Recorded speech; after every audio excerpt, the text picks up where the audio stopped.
बुलंदशहर पहुंचकर सीएम योगी ने जनसभा को किया संबोधित। विपक्ष पर जमकर साधा निशाना। भाजपा प्रत्याशी डॉक्टर भोला सिंह के पक्ष में जनता से की वोट देने की अपील। जनसभा को संबोधित करते वक्त सीएम ने विपक्ष पर जमकर किए तीखे प्रहार। सीएम ने कहा, सपा बसपा कांग्रेस तीनों दंगाई पार्टी हैं। सीएम ने कहा, सिर्फ कमल के फूल को वोट देना, अन्य किसी को वोट मत देना। सभी को कमल का बटन दबाकर डॉक्टर भोला सिंह को जिताना है। तमाम अपराधों पर अंकुश लगाने के साथ भूमाफिया को मिट्टी में मिलाने का काम भी भाजपा ने किया है। सरकार के सामने या तो गुंडा माफिया ने गद्दी छोड़ दी है, अन्यथा उनका राम नाम सत्य करने का काम किया है। इसलिए प्रदेश में अब माफियागिरी नहीं होगी बर्दाश्त। उत्तर प्रदेश को उत्तम प्रदेश बनाने का सरकार पूर्ण तरीके से कार्य कर रही है। जीत के नारे के साथ तीसरी बार सांसद भोला सिंह को जिताने की जनता से अपील की। मंच से सीएम ने कहा, अब की बार फिर से मोदी सरकार, अब की बार 400 पार। देखिए पूरी खबर निष्पक्ष वार्ता समाचार पर।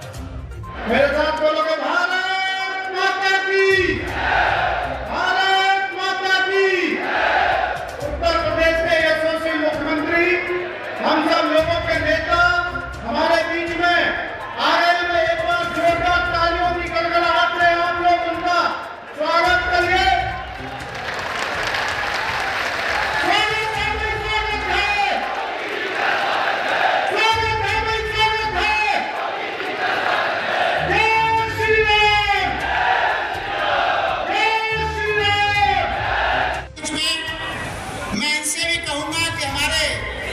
व्यवस्था बनवाए, तीसरा और चौथा ब्लॉक दोनों लोग अलग अलग संभालो ब्लॉकों को, सबको बिठाओ। और जब तक महाराज जी न चले करता अपना स्थान छोड़ेगा नहीं। ये हमारा विशेष आपसे अनुरोध है, आग्रह है, दंडवत निवेदन है, इसे स्वीकार कि जब पौराणिक परंपरा से जुड़े हुए इस पावन धारा को, जिस पावन धारा को प्रदेश के पूर्व मुख्यमंत्री सदैव कल्याण सिंह जी ने अपनी कर्म भूमि के रूप में भी चुना था, इस पावन धारा को नमन करते हुए मैं आप सबका हृदय से अभिनंदन करता हूं। बहनों और भाइयों, दुनिया के सबसे बड़े लोकतंत्र भारत में आज 2024 के लोकसभा चुनाव का प्रथम चरण का मतदान हो रहा है। 21 राज्यों की 102 विधानसभा 102 लोकसभा सीटों पर हो रहे ये चुनाव पहले से ही अपने परिणाम के लिए भी निश्चित है। भाइयों, पूरे देश के अंदर दशकों से लोगों के मन का जो एक भाव था, वह भाव जो यूपी का था, जो बुलंदशहर का था, वही देश का भी था। पूरा देश एक ही भाव के साथ जुड़ा हुआ है कि जो राम को लाए हैं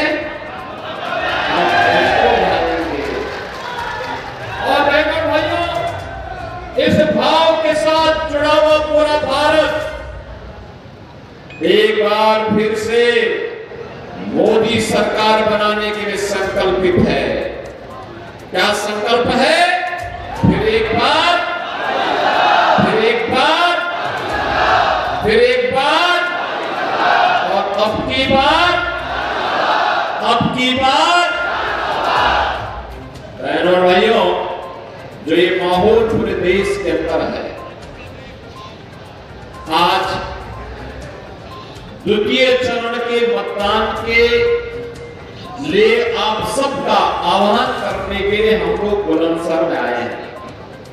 जैसे बुलंदशहर में आप सब निश्चिंत हैं कि कमल खिलेगा, डॉक्टर भोला सिंह फिर से सांसद बनेंगे, ऐसे पूरे देश के अंदर एक निश्चिंतता है कि देश में कमल खिलेगा, मोदी जी फिर से प्रधानमंत्री बनेंगे। इस भाव का आह्वान करने के लिए अपने कर्तव्यों का निर्वहन करने के लिए मैं आपके पास आया हूं। ये हमारा दायित्व भी है। मोदी जी ने देश को एक नई पहचान दी है, देश को दुनिया के अंदर सम्मान दिलाया है, भारत की सुरक्षा को पुख्ता किया है, आतंकवाद की समस्या का समाधान किया है, नक्सलवाद को पूरी तरह समाप्त कर दिया गया है। और बहनों और भाइयों, यही नहीं, देश के अंदर इन समस्याओं की जो जड़ थी, जिस कश्मीर के लिए भारतीय जनता पार्टी और भारतीय जनसंघ के समय से आंदोलन होता था और भाजपा का और जनसंघ का कार्यकर्ता आंदोलन करके नारा देता था, जहां हुए बलिदान मुखर्जी वह कश्मीर हमारा है। बहनों और भाइयों, डॉक्टर श्यामा प्रसाद मुखर्जी 1953 में इस देश के अंदर दो विधान, दो प्रधान और दो निशान नहीं चलेंगे, नहीं चलेंगे, इसके खिलाफ आंदोलन करते हुए जम्मू कश्मीर के अंदर शहीद हो गए थे। भारतीय जनता पार्टी देश की अस्मिता को बचाने वाली पार्टी है और इस पार्टी ने जो नारा दिया था, उस नारे को कांग्रेस मजाक उड़ाया करती थी, कहती थी ये कैसे होगा। ये सारी समस्या तो कांग्रेस ने दी थी, सपा बसपा का सपोर्ट करती थी। बहनों और भाइयों, और इसीलिए मैं बार बार कहता हूं कि कांग्रेस हो, सपा हो, बसपा हो, ये देश की समस्या की जड़ है। भारतीय जनता पार्टी समाधान का नाम है। जिन्होंने देश को धारा 370 दिया, भारतीय जनता पार्टी ने 370 समाप्त करके आतंकवाद की ताबूत पर अंतिम कील ठोकने का काम किया। आप विस्फोट नहीं होते, आतंकवादी कोई वारदात नहीं कर सकता। मेरे को से मालूम है कि कहीं विस्फोट हुआ तो न केवल आतंकवादियों को तो ठिकाना लगाया ही जाएगा, लेकिन उसके आका को भी ठीक कर दिया जाएगा, जो पाकिस्तान में बैठ